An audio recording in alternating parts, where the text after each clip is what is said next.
Many who Mamma was on them ya, and the Mamma don't go shoes of the Lamalu, and who said that, hey, no quitting though the Gamia, which the bar of bouncing, we have a general real the Dama, not the Gane, you like to know, general in the Gaba, she did,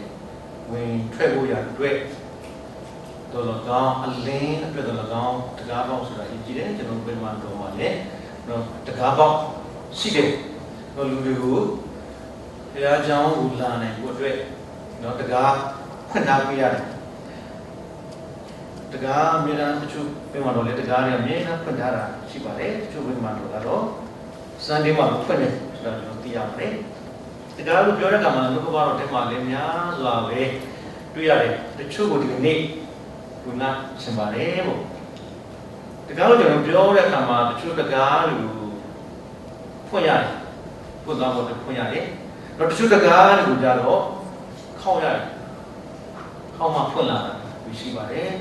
not to shoot the girl Pula, or a Jack Chuma, a Jib of Pisa Chow. The gay Jilu, put me at the Masigo. Be hissing in the Pinay, the Pinay, that Jack Chuya, point, Pisa. Masibare, the Puna, the Ru, the Gaga, with the Runet coming the Mapira Pisanaro, the Galu, Puinari, not the good who could jump, the Gaga and Luni in Punzama, the Catalidaro, John Rupert the Gar, doing in a long option like big or be looking at the Gar, not job be looking at the Gar, but Yada came in a long appointment, so that day, Tabu Road, you know, the Dama. Sections are away. General Gunanukaba Tamata Chink is Udakama,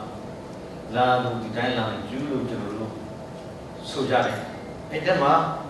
the Lulays or the Gadi, Queen is sing. The Gaga lay to the Gaga lay,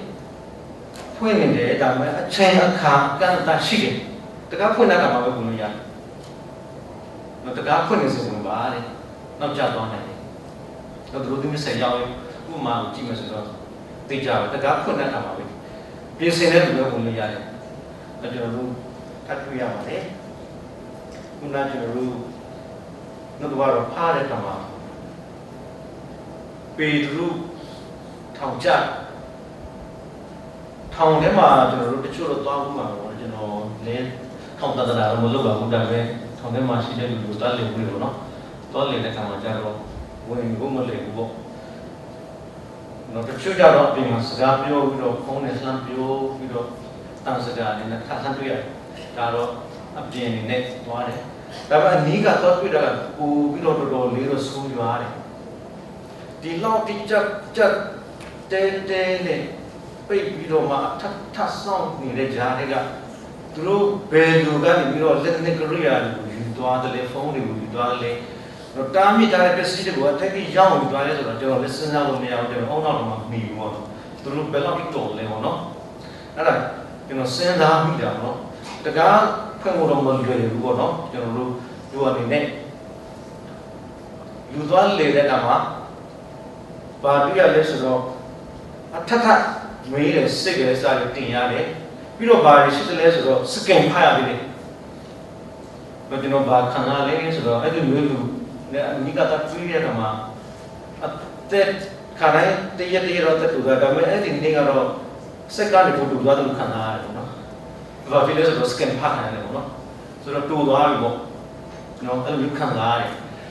You know, Virginado, Town Demo, the guy who showed Piatanoma, at Tema, she got Ginaru, he thought we would have been more good,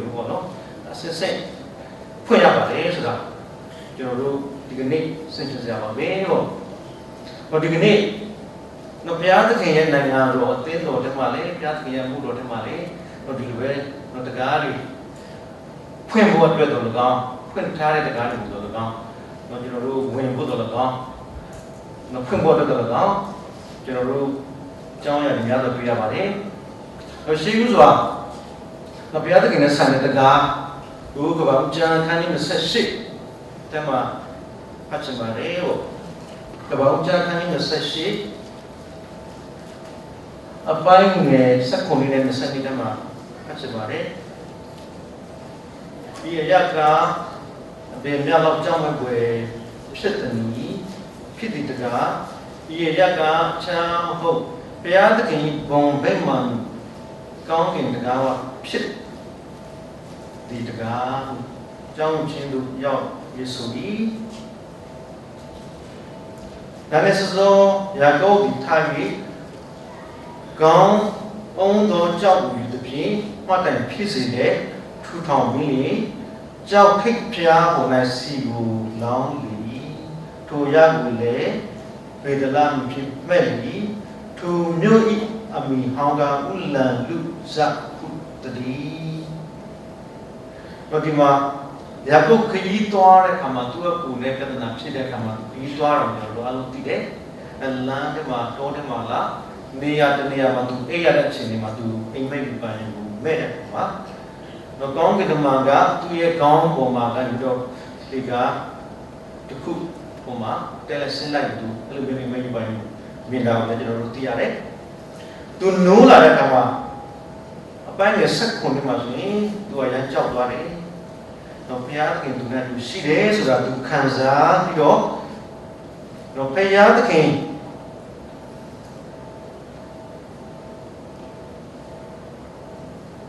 ချမ်းသာမှုတဲ့ဘုရားသခင်ပုံပဲမှာကောင်းတဲ့တကားဖြစ်တယ်လို့ကြောင်းချင်းလို့ရောက်ဆိုတယ်။တော့အဲ့ဒီနေရာကဘုရားသခင်နဲ့ဆိုင်တဲ့တကားတစ်ခုမရှိတယ်လို့ဆိုတာကိုကျွန်တော်သိရပါတယ်။တော့ဒီကနေ့သူဘုရားကိုဒီပြုလို့အဲ့ဒီနေရာမှာဘယ်မှာလို့ဆောင်းတယ်။တော့ဘုရားသခင်ပြီးတဲ့ဆေဘုဒ္ဓဘုကိုလည်းပြီးမယ်ဆိုတာဘုရားကိုတစ္ဆာကတိပြုသွားတာကိုကျွန်တော်တို့ဆက်ဖတ်ရပါတယ်။ဒါပါလေကျွန်တော်တို့အကြမ်းဖြင့်ပြောလိုက်တာဖြစ်တယ်။တော့သူ့ရဲ့အမြင်ထဲမှာဘုရားသခင်နဲ့သက်ဆိုင်တဲ့တကားကသူတွေ့လိုက်တယ်သူကြိုပြီးတော့များတော့မြင်လိုက်တယ်အရာတစ်ခုပါပဲဒီကနေ့ဗိမာန်တော်ဒီဘုရားသခင်ရဲ့တကားပဲဆိုတာကျွန်တော်တို့ပြောလို့ရပါတယ်ဒါပါလေယခုရှိကရလာတဲ့အချက်တစ်ချက်ပါပဲဂရာနီတဲ့တော့ဒီဘုရားသခင်ပြင်ဆင်ထားပြီးတော့တကားဖြစ်တယ်ပြောင်းနေတော့ဝိညာဉ်များစွာဘုရားသခင်နာမှာပြန်လာဖို့ပြောင်းတော့သူတွေတားရသမီးတွေပြန်လာဖို့အတွက်တကားဖြစ်ပါပဲဒီနေ့ဒီကောင်းကင်နိုင်ငံရဲ့တကားပါပဲဆိုတာကျွန်တော်တို့နားလည်ရပါတယ်ခုနသခင်ယေရှုပြောတဲ့ဗာရိကျမ်းထဲမှာလည်းသူကတကားရှိမှရပြီးတော့မှခောက်တယ်ဆိုတာလည်းရှိပါသေးတယ်တော့ဒီတကားကတော့သခင်ယေရှုကလာဖို့ကျွန်တော်တို့စီမှာရှိတဲ့တကားကျွန်တော်တို့ရဲ့နှလုံးသားထဲမှာရှိတဲ့တကားပါပဲဒါပါလေနှလုံးသားတကားလို့ကျွန်တော်တို့ပြောချင်ပါတယ်ဒီတကားမဖွင့်မသခင်ယေရှုကလည်းဒီကိုဝင်လာပါဘူးဆိုတာကျွန်တော်တွေ့ရပါတယ်နောက်ဒီတကားကိုသခင်ယေရှုကခောက်နေတယ်ကျွန်တော်တို့ဖွင့်ပြီးတော့မှသူကဝင်လာပြီးတော့ကျွန်တော်တို့စတောင်းမယ်ဆိုတာအဲ့ဒါသခင်ယေရှုကပြောပါတယ်နော်ဆရာကြီးဘယ်ဒီဂရင်းဟန်ကပြောလဲဆိုတော့သခင်ယေရှုဟာတဲ့လောကတိုင်းမှာဒီခံခြင်းအပြင်ကျွန်တော်တို့အတွက်ကောင်းကင်နိုင်ငံတကားကိုဖွင့်ထားပေးပါလေ။နော်ဂျွန်နသန်နဲ့ဘုရားကပြောလဲဆိုတော့ဘုရားသခင်တနာခြင်းခရီးနာတော်နဲ့ဆိုင်တော်တကားတဲ့။ကျေကျေဖွင့်ထားလက်ရှိပါတယ်တဲ့။နော်သခင်ယေရှုကအဲ့ဒီတကားနားမှာရပြီးတော့အပြစ်သားများကိုလာပါလို့ပြောပါလေ။နော်သခင်ယေရှုကလည်းအပြစ်သားကိုတစ်ဖက်ကခေါ်တယ်။ကျွန်တော်သူ့ဘက်ကခေါ်တယ်။ကျွန်တော်တို့ကလည်းကြည့်မှဆိုရင်ကျွန်တော်တို့နှလုံးသားတကားကိုဖွင့်တော့သူ့ကိုလက်ခံတယ်။နော်အပြန်သဘောတရားကိုကျွန်တော်တို့တွေ့ရပါတယ်။ဒါကြောင့်လို့သခင်ယေရှုခောက်တဲ့အခါမှာမဖွင့်ပေးရင်တော့သူဝင်လို့မရပါဘူး။ဆိုတော့တွေ့ရပါတယ်။ခုနကျွန်တော်တို့ကိုယ်တိုင်ဆန္ဒတရားဖွင့်မှဆန္ဒရှိမှသခင်ယေရှုလာလို့ရတယ်။ဒါပါလေဆန္ဒတရားဖွင့်မှသာဖြစ်ပါတယ်စိတ်ပါမှာသခင်ယေရှုကလည်းလာလို့ရမှာဖြစ်တယ်ဒါပါလေစိတ်သဘောလိုလောင်းပြီးဖွင့်ရတဲ့တရားပါပဲနောက်တရားတစ်ခုကနော်ဆွတောင်းခြင်းကပွင့်သွားတဲ့တရားပါပဲဆွတောင်းမှာပွင့်သွားတယ်ခုနလိုလိုခုနဲ့တရားကနောက်ဆုံးရဲ့နောက်ကြောင်းကိုကျွန်တော်ကြည့်ရလက်ကောက်တဲ့အခါမှာတွေ့ရတယ်ဆိုတော့အသင်းတော်ယုံကြည်သူတွေကြိုးစားပြီးတော့ဆွတောင်းတယ်လို့ကျွန်တော်တို့ဖတ်ရတယ်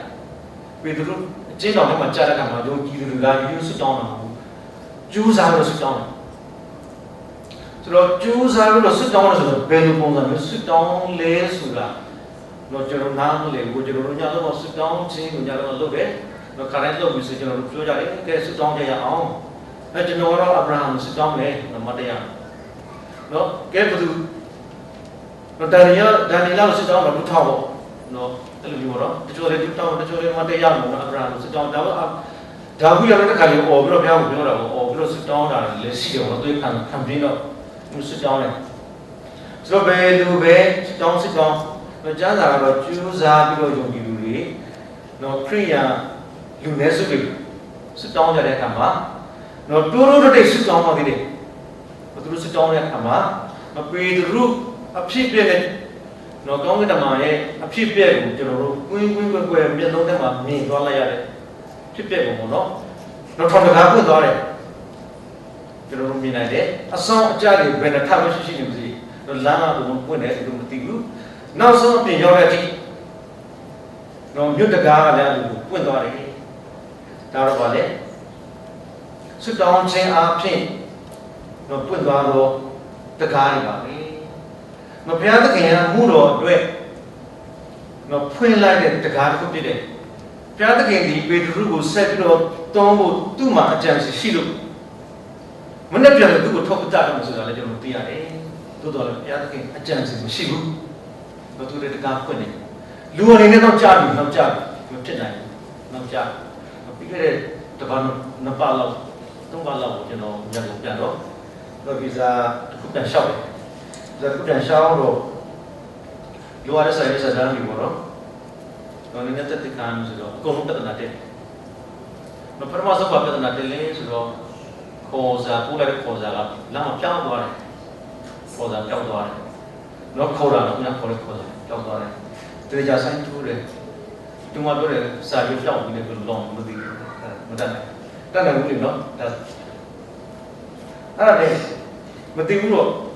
ခေါ်တဲ့တယောက်ကသူအကြောင်းပြပြောတော့တစ်ချက်ဆက်ပြပူပြီးပါအောင်နောက်ထပ်ပူလာတဲ့စာကစိုင်းမပါရောက်ရတယ်ပို့ရောက်တယ်ကျွန်တော်ထုတ်လိုက်တယ်ခက်တိထုတ်လိုက်တယ်အဲ့ဒါတော့ထုတ်တာရှိလားကျွန်တော်ဆရာမမောင်လည်းပြောတာပြီလေထောက်ခံစာတစ်ချက်နော်ခုညတောင်းအဲ့ဒါလေဘယ်လိုဖြစ်လဲဆိုတော့ထောက်ခံစာရပါလေဒါပေမဲ့ကျွန်တော်ကလည်းအသုံးမကျဘူးကျွန်တော်ပြန်တော့ရစိတ်လုံးတော့နားမလည်ဘာမှနားမလည်ဘူးပြစားလျှောက်တော့မသိဘူးတော့တိတဲ့ငွေချင်းနဲ့ဆက်တယ်မရှိဘူးလေပေါ့နော်တငွေချင်းကဆက်တယ်ပျောက်သွားတော့ဆက်တယ်လို့မရဘူးအဲ့ဒါနဲ့ကျွန်တော်ကကိုနီးကိုဟာလည်းဘာလို့လဲလို့မသိပါတဲ့ဆိုင်လေတရနဲ့ရွက်တဲ့ထောက်ကန်စာကိုထောက်ကန်စာလို့ဆိုတော့ထည့်လို့ရတယ်ပေါ့လားပြစ်ထည့်လိုက်တယ်အကုန်လုံးမှားပြီရတာလုံးဝမှားသွားတာနောက်မှသိရတယ်အရေးကြီးတဲ့ထောက်ကန်စာလေဒီမှာပေါ့နော်ဒီမှာမို့တော့ဆောင်းဆိုတဲ့အကြောင်းပေါ့နော်အဲ့ဒါဒီထောက်ကန်စာနောက်ကြတော့ပြန်ထုတ်လို့မရအောင်ကြောက်သွားတယ်ထောက်ကန်စာလို့တော့ဘာတတ်နိုင်လို့လေပေါ့နော်တချို့ဘာတတ်နိုင်လို့လေပေါ့လူအနေနဲ့ပြောမှာဆိုနော်ခမများဘာတတ်နိုင်လို့အောင်းတတ်နိုင်ထောက်ကန်စာပြောတယ်လေခေါ်စာပြောတယ်ခေါ်စာလည်းအသုံးမရဘူးနော်ဒါလူအနေနဲ့ပေါ့နောက်တစ်ခုကဘာတွေထပ်ပြောနော်ဘာတွေထပ်ပြောပြီးလဲဆိုတော့နော်ထရီစာလည်းပြဿနာထပ်တယ်နော်ထရီကကျွန်တော်တို့ထပ်ပြောထားတယ်နော်ပြောထားတယ်နော်ဒီဘယ်ရှိနေနဲ့တောင်းလို့ပါလေပေါ့ဒါပေမဲ့ကျွန်တော်ဒီရုံးထဲမှာလက်လုံးကြားလေးနာမည်လေးကိုမသိမသာလွယ်ပြီးတော့ထက်မှာကြတော့အတိမမဖြစ်ကြတဲ့နာမည်ပေါ့နော်တချို့ရှိနေတယ်တောင်းလို့တော့ပြန်တယ်တော့ပြန်တယ်ကျွန်တော်တကယ်ဒီနေ့ကဆက်သွယ်ရတယ်ဒီပြန်လာဒီကြောင့်စာရွက်စာတမ်းနဲ့စစ်ပြီးပါအောင်ပေါ့ကျွန်တော်ယူလာတယ်ဒါတူတစ်ခုစစ်ပြီးတော့ဟုတ်တယ်နောက်ဆုံးတော့ထရီမှာတော့ဟဲ့မင်းကမှားနေတယ်ပြဿနာတိတ်ကိုကျွန်တော်လည်းမနေ့ကလည်းအင်တာဗျူးဝင်ရမယ်အဲ့တော့လည်းမြို့ထဲကိုအသေးတော်ပြေးလိုက်တယ်သူလည်းဝစ်သွားရတယ်ဖြစ်ချင်းဒါပေမဲ့သူညွှန်ရတဲ့လိစာသူဆိုတာတိကျကြလို့ပေါ့နော်လက်ကပါဆိုတဲ့ nutrient နဲ့သွားတယ်တခြားအရာနဲ့စိတ်ချဘူးဒီမှာဒီလောက်ထဲတော့ဝင်လာတော့ကျွန်တော်တို့မျက်စိလေပြီးတော့ဟိုးဝေးကြီးလမ်းလျှောက်လိုက်နိုင်ရတဲ့ဒီနိုင်ခွဲပြီး9နိုင်လောက်ပြေးအဲ့ဒါဘာမုန်းညာကိုကျွန်တော်တို့တွားလိုက်တယ်နော်တွားလိုက်တော့မျက်စိလေပြီးတော့ရှောက်လို့မပြီးတော့နောက်ဆုံးတမရတဲ့ဆိုင်မှာပြန်ရတော့တကားပိတ်သွားပြီ။နော်ရှင်းနေလည်းပြန်ထွက်လာပြီမရတော့ဘူးမနေ့ပြန်ပါပြီ။ဒီလည်းပြီးပူရမှာလည်းမနေ့ကမှမပြီးတော့ ဒီကိစ္စလည်းပြဿနာအမှားကြီးပဲနောက်တစ်ခုကပတ်စံကိုပြရင်ဘာမှမပြနိုင်ဘူးပတ်စံအနည်းဆုံးသိန်းထောင်နဲ့ပြမယ်တဲ့ကုမ္ပဏီကပြောတယ်ပတ်စံတရားမှာကျွန်တော်ဘယ်သူမှမဆွေးနွေးတော့ဘယ်သူမှလည်းအခုမတောင်းမကြတယ်မတောင်းဘူးအကုန်လုံးပြလိုက်တယ်မှာအကုန်လုံးပြဿနာကြီးလို့နော်တော့ပြတယ်ကဲမနေ့ကပြဿနာတော့ဝင်ရတယ်ဘာမှမပြနိုင်ပါဘာမှမရှိဘူးထောက်ကစားအရေးပေါ်ကျွန်တော်ကြောင်းတော့ပြလို့လိုက်တယ်မခံရဘူးအဲ့လိုလည်းသွားတယ်နော်လူနဲ့တော့မဖြစ်နိုင်ဘူးနော်တကားပိတ်ပုံပြီးပေါ့နော်ဒါပေမဲ့ပြဿနာပြပါလေဦးလေးလည်းပြီးတယ်နော်နှစ်ယောက်စလုံးပါဒါလူနဲ့လုံးမဖြစ်နိုင်ဘူးမပြတဲ့ခင်ကတော့ဖြစ်နိုင်တယ်ပြောတာပေါ့နော်ဒါပါလေတကားဖွင့်ပြီးတော့ပြတဲ့ခင်ကပြင်ဆင်ပြီးတယ်ဆိုတော့လေဒါကဖွင့်လို့ရပါတယ်ပေါ့ကျွန်တော်ရင်လည်းမဖြစ်နိုင်ပါဘူး။ဘုရားသခင်ပေးသောကြောင့်ပါဖြစ်တယ်ဆိုတာကျွန်တော်တို့နားလည်ရပါတယ်။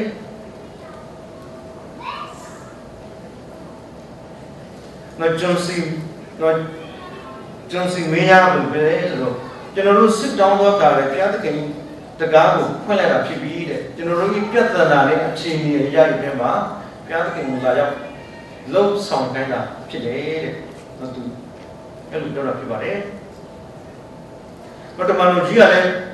ပေါ်လို့လည်းပြောတော့ပေါ်လို့တဲ့ခံလေးတဲ့မှာပြောလဲဆိုတော့သူနဲ့နေတော့ရာကိုဟောပြောခြင်းကဘုရားသခင်ကြီးငါတို့အတရားဟောတဲ့ကားကိုဖွင့်တော်မူတဲ့အကြောင်းကို၎င်းသူနဲ့နေတော့ရာကိုဟောပြောအပ်တဲ့ညီငါဟောပြတဲ့အကြောင်းကို၎င်းငါတို့ဆွတ်တောင်းကြတော့ကျွန်တော်တို့တက်တာမှာကြုံတွေ့ရတော့အခက်အခဲပြဿနာတွေမပိတ်ဆို့နေတဲ့အရာတွေကိုနောက်တစ်ခါလေစစ်တောင်းခြင်းနဲ့ပဲဖွင့်ရမှာပါလေ။တော့တမန်တော်ပေါလုကလည်းအကြတဲ့ခုကြုံရပါတယ်ပေါ့နော်။တော့သူများကကူညီတောင်းတယ်ဆိုရင်ဝင်ကြီးကိစ္စလည်းမဟုတ်ပါဘူး။တခြားသောလူမှုရေးကိစ္စကကူညီတောင်းတာမဟုတ်ပါဘူး။သူကူညီတောင်းတာတသနာကိစ္စပဲ။အလူကိစ္စတော့မဟုတ်ပါဘူး။အလူတောင်းတာမဟုတ်ဘူး။သူတရားဟောရတကားကိုဖွင့်ပြီးဖို့အတွက်အင်္ဂလိပ်ပြောနိုင်တကားဖွင့်နိုင်ဖို့အတွက်ဘုရားပြင်ဆင်ပြီးစစ်တောင်းပြီးပါမစစ်တောင်းပြီးပါလို့ပဲသူပြောတယ်တော့သူအဲ့လိုမျိုးစစ်တောင်းရတင်ရတဲ့ကြောင့်လည်းသူ့အတွက်နော်လမ်းရမယ်ပွင့်တာပေါ့နော်တကားတွေများတော့ဖွင့်လာတယ်မဟောနိုင်တော့ဘောနော်သူကတင်ကြဲတယ်မှာမလိုက်နိုင်တယ်ဘောနော်သူ့ကိုပြစ်ထားတာရှိတယ်လို့ကျွန်တော်တို့သူ့အကြောင်းကိုဖတ်တဲ့ကမှန်းမှာတွေ့ရပါတယ်ပေါ့နောက်တစ်ခုကတော့ချင်းမွန်ချင်းရပြီးပွင့်တဲ့တကားပေါ့နော်ကျွန်တော်တို့တမန်တော်ကြီးပေါ်နဲ့တိလာတော့ထောင်ထဲမှာရောက်သွားတဲ့အခါသူတို့ချင်းမွန်တယ်ချင်းမွန်တော့တကားပွင့်သွားတယ်ထောင်မှုကစိတ်ဓာတ်ကျသွားတယ်သူတို့တတ်တယ်ဘာမှဖြစ်ပါပဲဒါပေမဲ့ချင်းမွန်ချင်းနော်မင်းကလေးလောက်ရကောင်ထောင်တကားအကုန်လုံးပွင့်တယ်ထောင်သားတွေတရားမှမထွက်သွားပါဘူးတော့တမန်တော်ကြီးဝုဒ္ဓခန်းကြီး16ခန်းနဲ့16မှာဆိုကျွန်တော်တို့ဖတ်တဲ့ကမာကြီးမှာတွေ့ရတယ်နော်တမန်တော်ကြီးပေါ်လူနဲ့တခြားသောလူတွေတရားမှမထွက်ဘူးနောက်ဆုံးထောင်မှုကပါလေဘုရားကိုသိခွင့်ရတယ်တာသူစုလုံးပေါ့နော်ဘုရားတကယ်ဖွင့်လိုက်တဲ့ထောင်တကားကတကားပြသားတယ်ပေါ့နော်ဘုရားတကယ်ကိုသိနိုင်ရတော့ဖွင့်နော်ဆက်လက်ပြီးတော့လမ်းပွင့်လာတယ်ကိုကျွန်တော်တွေ့ရပါတယ်တဲ့ဆရာကြီးကျော်ကြီးကဘယ်လိုပြောလဲဆိုတော့နော်ကျွန်တော်တို့ချင်းမွန်းချင်းဟာတဲ့ကျွန်တော်တို့ဘုရားတကယ်ကိုချင်းမွန်းတဲ့ခါမှာတဲ့တော့ကောင်းကင်နိုင်ငံရဲ့တကားကိုဖွင့်ပြီးတော့တဲ့နော်ဘုရားသခင်ရဲ့တကူတော်ကျွန်တော်တို့ရဲ့တက်တာမှာတခါလဲဆွဲချဖြစ်ပါလေပေါ့နော်တကူတော်ကြာလာတယ်ချင်းမွန်းတယ်တကူတော်ကြာလာတယ်ကျွန်တော်တက်တာမှာအဲဒီကူကလုံးလုံးတယ်အဲသူကအဲ့လိုပြောတာဖြစ်ပါတယ်ဒါတော့တမန်တော်ပေါ်လူတို့တိလာတဲ့ဖြစ်ပြကိုကျွန်တော်တို့တက်နော်စင်ကျင်တဲ့ကံမှာဆိုရင်နောင်ကံပါလေပေါ့နောက်တကားကိုတော့ဘုံကောင်းကင်ပြင်ပေါ့ပါပဲမာလကိခန်းကြီး3ပန်းနဲ့30နော်စကုဘုံနဲ့ပတ်သက်တဲ့အကြောင်းကိုနော်ဆရာသမားများစွာလည်းသူသင်မှတော့ဟောပါတယ်နော်တချို့ကလည်းယုံလို့ပြောတယ်တချို့လည်းမျိုးများကြီးထုတ်ပြီးတော့မှနော်စကုဘုံအကြောင်းနဲ့ပတ်သက်လို့လက်သင်ပေးပါမျိုးထုတ်တယ်နော်အရှင်အဝေးမင်းကိုတွေနော်ဓမ္မဟောင်းဓမ္မတိတကအမျိုးလိုက်ထုတ်ပြီးတော့မှနော်မျိုးထုတ်တယ်အဲ့ဒါလည်းရှိတယ်တကယ်ဒါတော့စေဘုဒ္ဓဘုရားဘုရားသခင်ရဲ့ဂတိတော်နဲ့ဆိုင်တဲ့ကောင်းကြီးတစ်ခုပါပဲကျွန်တော်တို့အသက်တာတစ်လျှောက်လုံးเนาะတဘဝလုံးအတွက်ဘုရားကကောင်းကြီးပေးခြင်းတဲ့အတွက်ကြောင့်လို့ကျွန်တော်တို့ဘက်က ပြင်ဆင်ရတဲ့အပိုင်းတစ်ခုပါပဲတော့ဘယ်လိုပြောဆိုငါဒီမိုးကောင်းကြီးပတင်းပေါက်ကိုဖွင့်ရင်ကောင်းကြီးမင်္ဂလာကိုအကောင်အစင်3လောင်းပြီး3လောင်းပြီးထိုးသွစုံစမ်းကြလို့ကောင်းလို့ရှင်ရှင်တော်ရဗျာမိတ်တော်ကြီးဘုရားသခင်ကမှလည်းမိုးကောင်းကြီးပတင်းပေါက်ရှိတယ်မိုးကောင်းကြီးပတင်းပေါက်ကကောင်းကြီးကအကောင်လို့3လောင်းတယ်လို့ပြောတယ်ကောင်းကြီးတွေဘယ်တော့ရှိမလဲမသိဘူးကျွန်တော်လည်း3လောင်းမပြီးတော့ဘူးเนาะအကောင်လုံးလောင်းမယ်ကျွန်တော်တို့ကစေဖို့တဘူးပဲတော့တချို့တွေကမပြီးချင်တော့အများကြီးမင်းကိုထောက်တာအများကြီးစေချင်ပေးတယ်တကယ်တော့ဘုရားသခင်ကသူ့ရဲ့သာသနာအကျင့်စီနဲ့ကျွန်တော်တို့ရဲ့အသက်က6လုံးအတွက်အကျင့်စီပဲရွရွပဲကျွန်တော်တို့ခံလိုက်မယ်ဆိုဘာပြဿနာမှမရှိဘူးဘာမင်းကိုလည်းဘာဓမ္မဟောင်းတက်ကဘယ်လိုတော့ဘာမှမင်းကိုထုတ်ကြဘူးရွရွလေးပဲယူလိုက်မယ်ဆိုရင်ကျွန်တော်တို့အသက်ကတစ်သက်လုံးလုံးချုပ်သွားမယ်အဲ့ဒါတွန်းချင်ပါတယ်ဒါတော့မှမဆက်ကလည်းရှိသေးတယ်လို့ကျွန်တော်တို့နားလည်ပြီဒီနောက်ကပါတော့ထပ်ပြောတယ်ကိုဆရာတယောက်ပြောဒီမှာတရားလာဟောတယ်စေဘုရားအကြောင်းပြောလိုက်တယ်ဆက်ကြီးတောင်းတယ်လို့ပြောတယ်သူတို့ပြောတယ်ဘလို့ဆိုတော့မပြောတော့ဘောနော်တမတိတ်ခေတော့ကလည်းတိတ်မပြောဖြစ်တော့ဘောနော်အကုန်လုံးသိကြတယ်ဘောနော်အဲ့လိုမျိုးခံကြရတာပါတခင်ရှိကနော်ညာသားပပတမတော်ပိုးလို့လည်းညာသားပပနဲ့ပဲပြောခဲ့တယ်နော်ဘုရားသခင်ရဟာကိုဘုရားကိုပဲပြီးနော်တခင်ရှိအဲ့လိုပြောတယ်နော်တမတော်ပိုးလို့လည်းပြောပါတယ်ဘောနော်ရေးရောပြီးဖို့အတွက်တော့ဆက်စေချင်တာလည်းပဲလူသားဖို့အတွက်အဲ့လိုမျိုးပဲတော့ပေါ်လို့ပေါ်တယ်ဒီမှာဒီမှာတော့ပေါ်လို့လည်းကျွန်တော်တို့ကိုတိုက်တူတော့ခွန်အားပေးထားတာကျွန်တော်တွေ့ရပါတယ်နောက်ဒုတိယတစ်ချက်ကတော့လူမျိုးဆိုင်တော့တကားပါပဲကျွန်တော်တို့ရဲ့ခန္ဓာကိုယ်မှာတကားပေါက်လို့ရှိကြအောင်မျက်စိကလည်းတကယ်ကကျွန်တော်တို့က၄ရောင်မြင်နိုင်ဖို့အတွက်ဖွင့်လိုက်တဲ့တကားပဲကျွန်တော်တို့ပဇာကလည်းတကားကိုပဲခန္ဓာကိုယ်တစ်ခုလုံးစားဖို့တောက်ဖို့အတွက်ဖွင့်ထားသောအာဟာရတကားခန္ဓာကိုယ်တစ်ခုလုံးအတွက်နှလုံးသားလည်းတကားပဲအရာကိုလက်ခံပြီးတော့ဆင်ခြင်ဖို့အတွက်ခုနသခင်ရှိရပါတယ်တကားဖွင့်ပြီးတယ်ဆန္ဒတရား41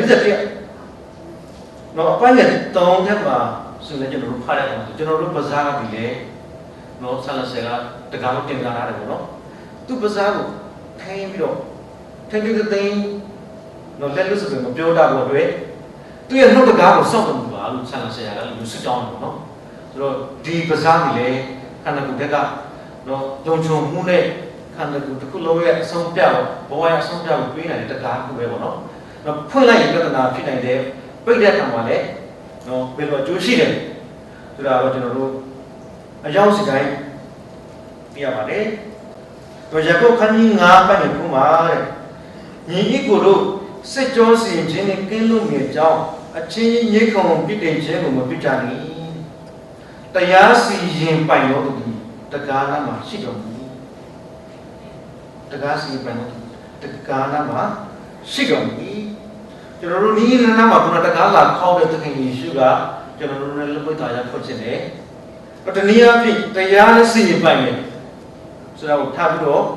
ဒီနှုတ်ကပါတော်ကဖွင့်ပြတယ်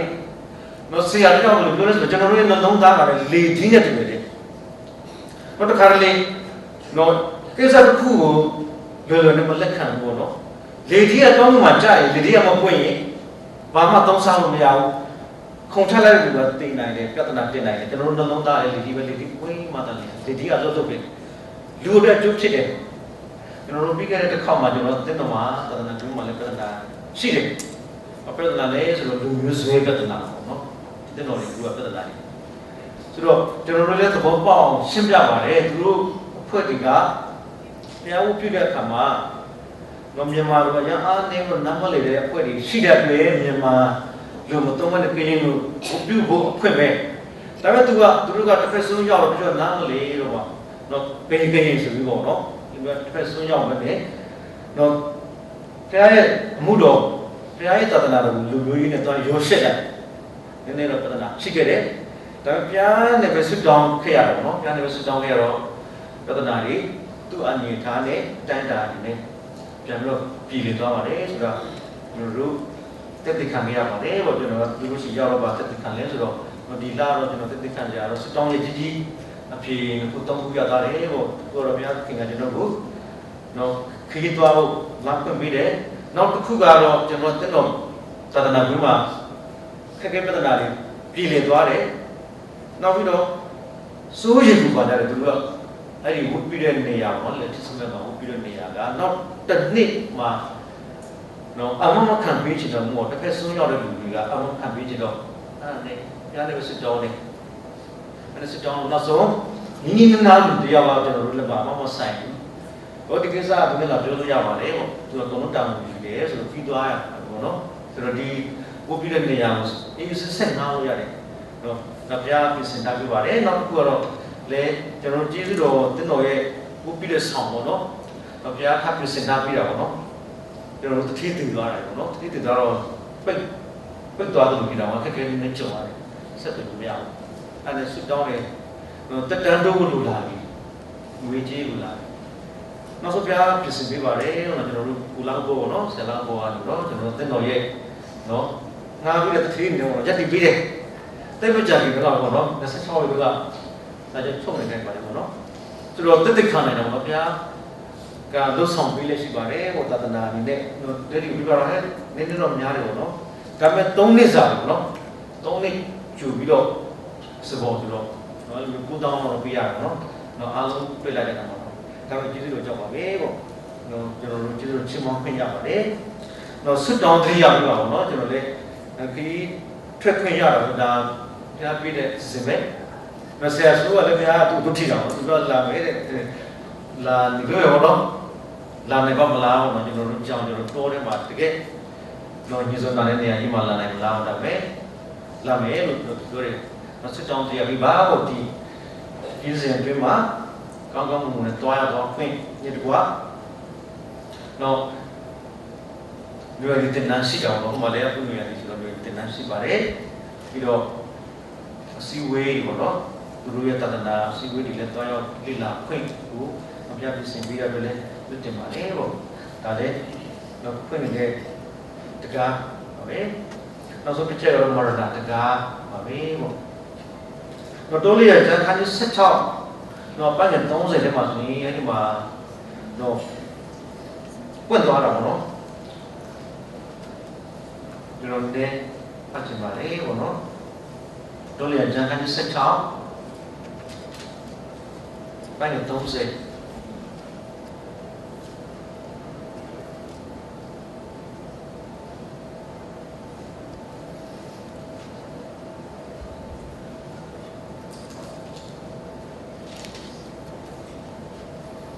့ဘုရားရပြားဒီအတိတ်တဖန်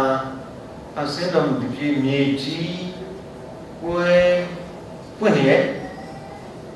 ဤဒီလိုကို၎င်းသူတို့နဲ့ဆိုင်သမျှ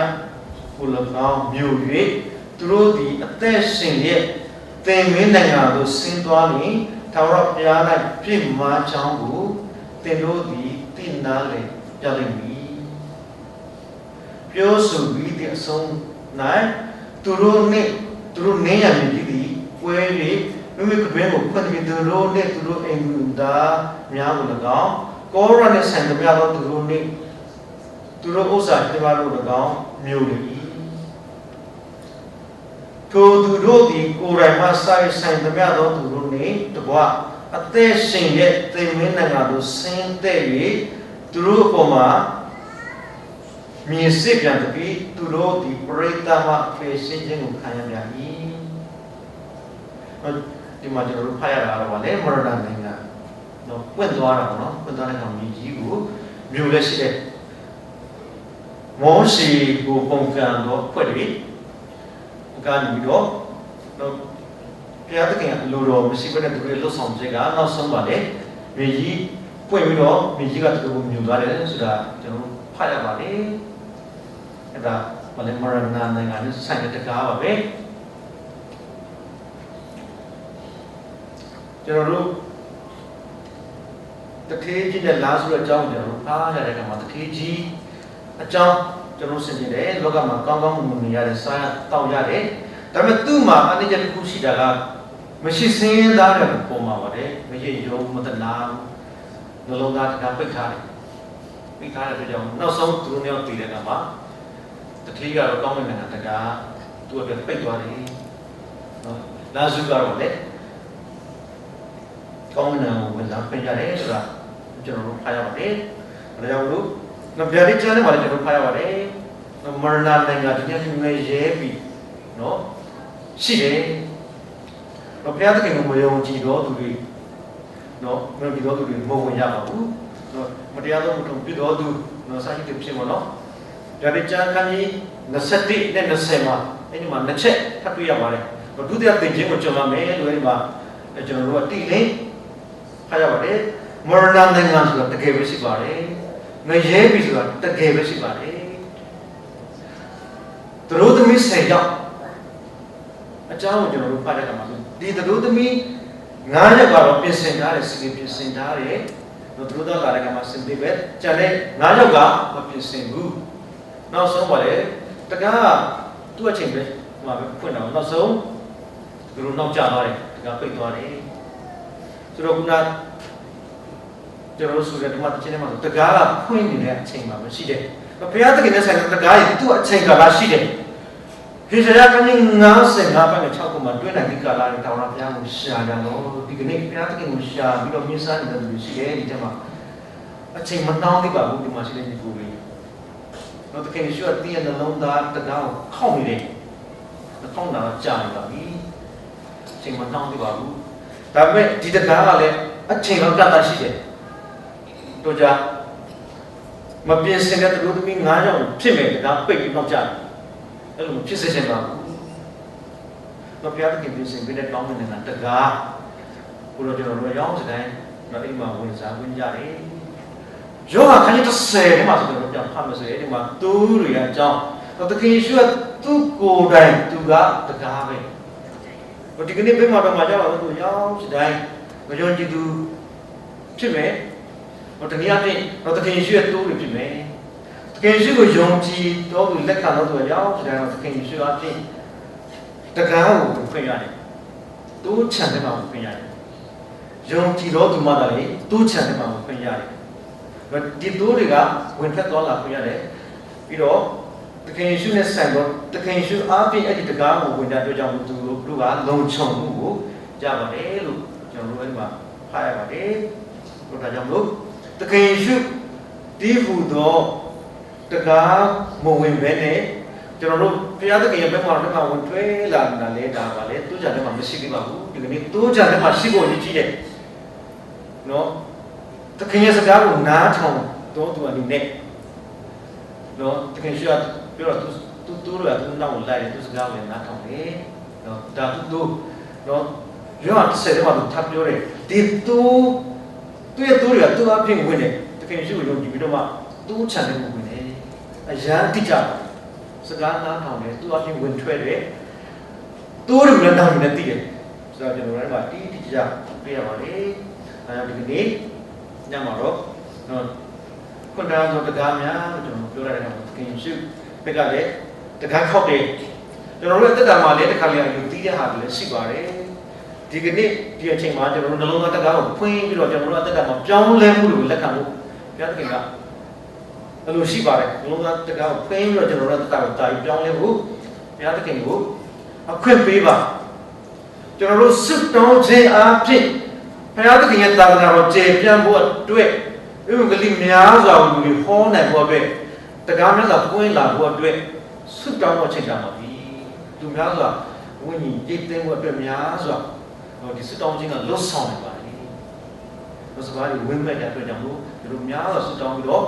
များစွာစေထုတ်ပြီးတော့တကားများစွာပွင့်ပြီးတော့ဟောကြပါစေတော့တကားကြီးလည်းပွင့်မှာဖြစ်ပါလေနော်ချုံတော်မခံရတဲ့လူလည်းလွတ်ငြိမ်းသွားမှာဖြစ်ပါတယ်ဒါကြောင့်ဒီနေ့နော်ဆွတောင်းခြင်းအဖြစ်တော့၎င်းကျွန်တော်တို့ပိတ်တော့တကားတွေကိုလည်းသုံးရပါတယ်ချီးမွမ်းခြင်းအဖြစ်ကောင်းတဲ့နိုင်ငံတကားကိုဖွင့်ပြီးတော့ဘုရားရဲ့တော်ကိုတော့ကျွန်တော်တို့တက်တာမှာလို့ဆောင်ဖို့ဘုရားကလည်းအလိုရှိပါတယ်ဆေဘုတ်ကိုစက္ကခြင်းအဖြစ်ဘုရားသခင်ပြင်ဆင်ပြီးတော့ကောင်းကြီးမင်္ဂလာပြည့်ပြည့်ဝဝမူကောင်းတဲ့ပဒင်းပေါင်းနော်အကုန်စင်ဘုရားမပြောင်းဖွင့်တော့ပေါင်းကြီးမင်္ဂလာအကုန်စင်သွန်လောင်းမယ်ဆိုတာဘုရားရဲ့ဂရုတော်ရှိတဲ့အတွက်ကြောင့်မလို့ဒီနေ့ဘုရားရဲ့ဂရုတော်နဲ့ကိုဆွဲကန်ပြီးတော့ကျွန်တော်တို့တက်တာမှာမပိတ်ရတဲ့ကောင်းကြီးတကားတွေကိုတော့ဘုရားသခင်ဂရုတော်ကိုဆွဲကန်ပြီးတော့ယုံကြည်စွာနဲ့ဖွင့်ရပါလို့သာသနာတော်မူတော်မှာဒါပြီး စွတ်တောင်းကြပါလို့တာချီးမွမ်းကြပါလို့ဘာတကယ်များတိုက်တွန်းလိုပါတယ်။ဒါတော့သူရောက်ကြတဲ့တိုင်ပေါင်းပြတော့ပါလိမ့်